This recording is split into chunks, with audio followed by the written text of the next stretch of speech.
Hello everyone! Hello mga kamima! So I think it's been a month yata na hindi kami nakapag-post and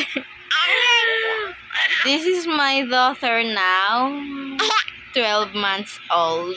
Actually kaka 12 months niya lang noong September 28.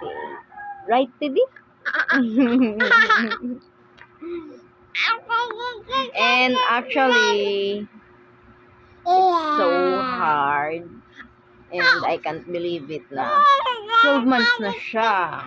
Like, baby ka pa lang noon. Nasa tiyan ka pa lang ni mama. Tapos ngayon, ang kulit mo na. And actually, guys, my God, mga kamima. Itong makulit na batang to, si Mio. Normal lang ba talaga sa mga bata yung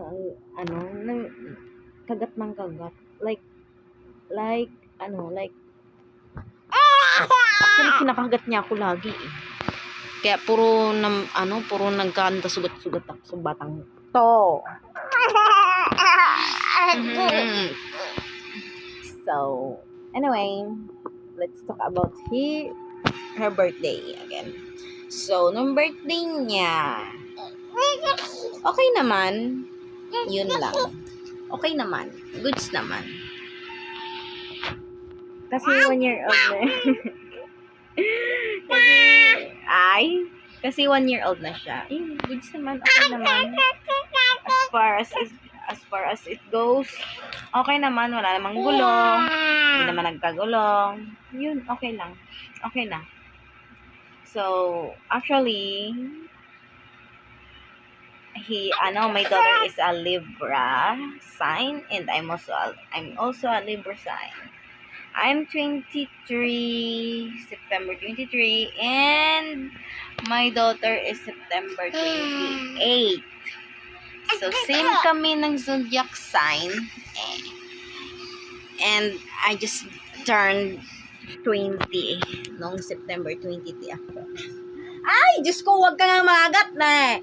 Ang sakit kaya.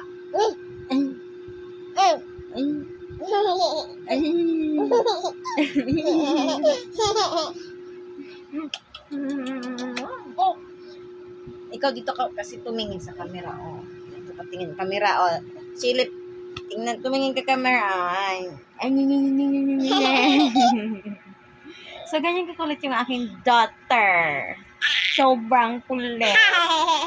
No? Grabe ang kulit niya as in. Like, sabi nga ng ibang mga tao, ang sarap daw kasi babae daw. Anak ko.